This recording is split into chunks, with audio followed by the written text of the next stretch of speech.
Welcome to my channel, The Silver Hair Homemaker.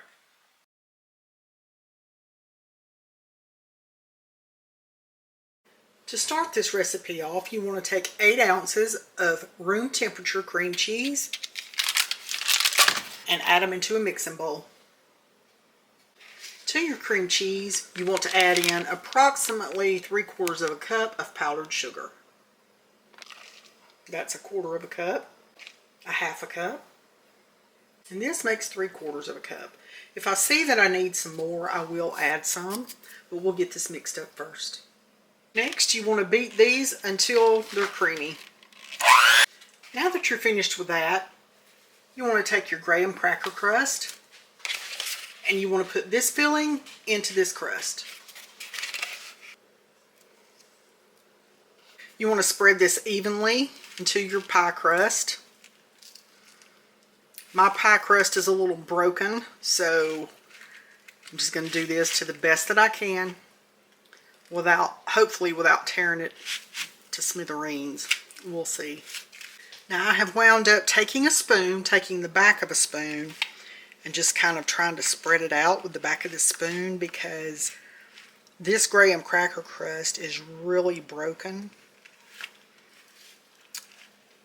And so just trying to spread this out like you normally would is not going to work here without getting graham cracker crumbs into every little single piece of this. So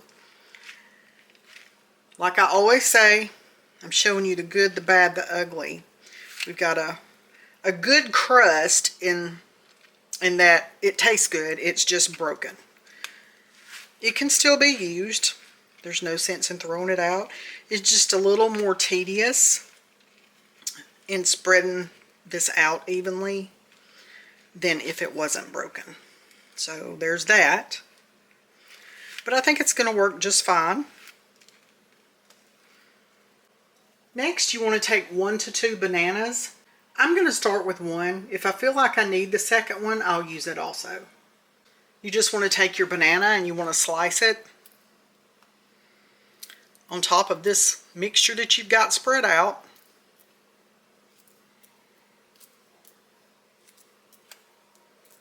Okay, I am going to go ahead and use my second banana. Just get that sliced up. You can slice it however you want to. This is just how I prefer. If you want to slice them long ways, feel free. There you go. Now you want to take a small 8-ounce can of crushed pineapple. Now you want to drain this the best that you can. Now you want to layer your crushed pineapple on top of your bananas.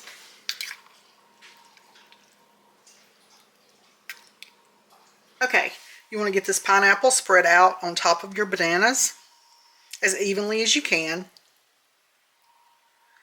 You could add some lemon juice to those bananas. You could brush it with lemon juice if you wanted to keep them from turning brown. I've just chose not to. And this dessert will need to be eaten within a couple of days because if it's not, it will start getting a little soggy and the bananas will start turning. So, not that it still won't taste good, it just won't look as appealing. Next, you want to take some Cool Whip. You want it to be thawed, not completely thawed, but you don't need it completely frozen. But you want to take this and you want to put a layer on top of everything else.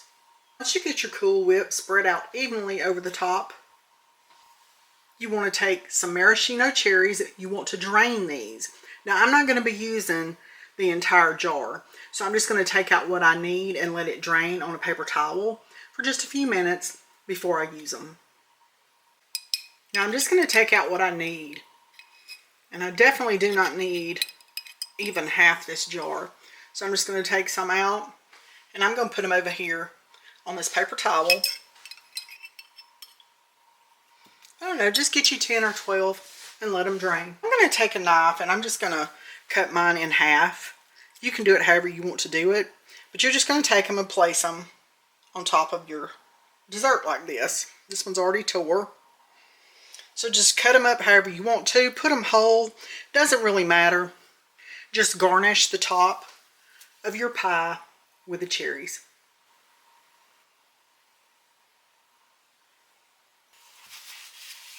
Just like that. Next, you're going to need some coarsely chopped peanuts. I'm going to be using these. I have 2 little small packs.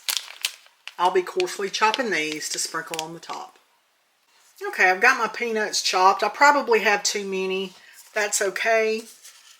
I'm just going to take them and I'm going to sprinkle them all over the top.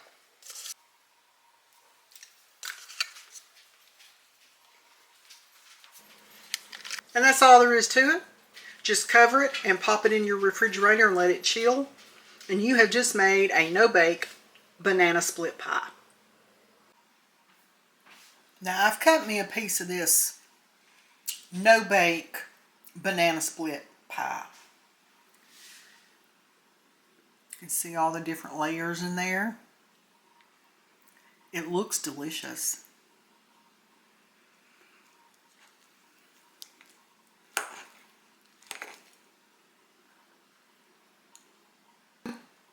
A simple, easy, no-bake dessert.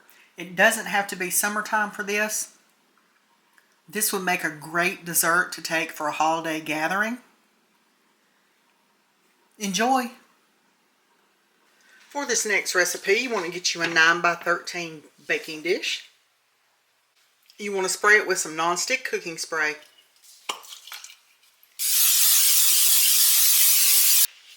And set it to the side. We're going to be making Butterfinger Rice Krispie treats. So you're going to need 3 of the 1.9 ounce candy bars or 9 fun size bars. Or I'm going to take around 6 ounces of these Butterfinger unwrapped minis. But you just want to take them and you want to get them crushed up. Don't pulverize them, but you do need them crushed up pretty good. Okay. I think I've got them crushed up enough in there. You're going to need a non-stick pot. I don't have a non-stick saucepan, so I'm using this big pan that I have right here because it is non-stick. You want to turn your stove eye to a medium heat. Now you're going to need a 1/4 cup of butter. You want to take that and put it right in your pan. You need that to melt down. Now once your butter is melted down, you're going to need 10 ounces of mini marshmallows. I don't have any mini marshmallows, but I do have a 10 ounce bag of regular size marshmallows. So I'm going to use this whole bag.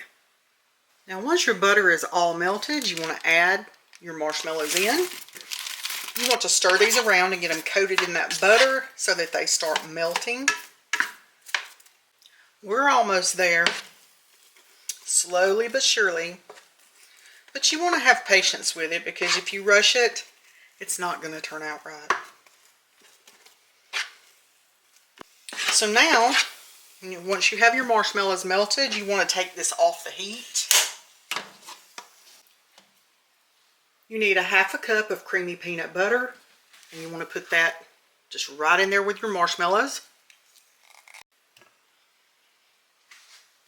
Now you just want to stir that peanut butter in with those marshmallows until it gets all nice and melted and mixed in thoroughly. See how that's coming together? Now next you want to mix in your crushed Butterfingers. I think we're going to go with that. Just get them all mixed up in there with this mixture. Next, you're going to add in your Rice Krispies. You need 6 cups. I've added my other 2, and I have put some gloves on, and I sprayed them with nonstick cooking spray. And I'm just getting in here with it because I'm finding out that that is the best way to do these right here.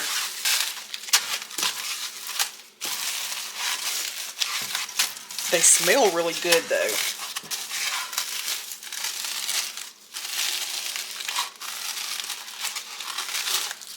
Okay. You want to bring your casserole dish back into play, and you want to get this poured off in there and get it mashed down into your 9 by 13 pan so that it can finish setting up.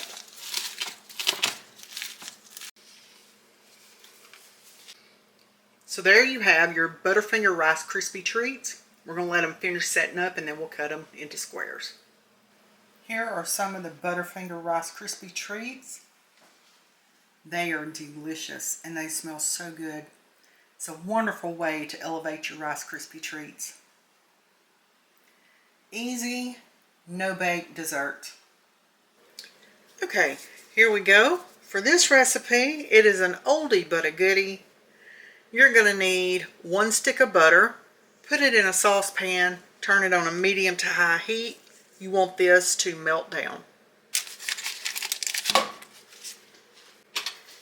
Until your pot with your stick of butter, while that's melting down, you want to add in a 1/2 cup of milk, 2 cups of sugar, a 1/2 cup of cocoa, and a 1/4 teaspoon of salt. You want to get all these other ingredients stirred in with the milk. Once that butter starts melting down, it becomes a lot easier. This is your consistency right now. Just keep melting that butter down. You're going to bring this to a boil and you're going to boil it for 3 minutes. So when it starts to boil, I'm actually going to set a timer. This is your consistency.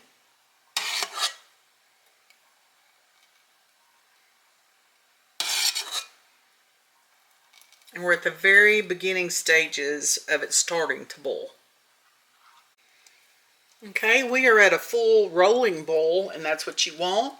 I'm going to set a timer for 3 minutes. Continually stir. I'll see you in 3. Okay, our 3 minutes is up. You want to take this off of the heat. You want to add in 2 teaspoons of vanilla. And I'm going to play by the rules on this one. And I'm just going to put 2 teaspoons. And my recipe doesn't call for this, but I always add in a large spoon of peanut butter, creamy peanut butter.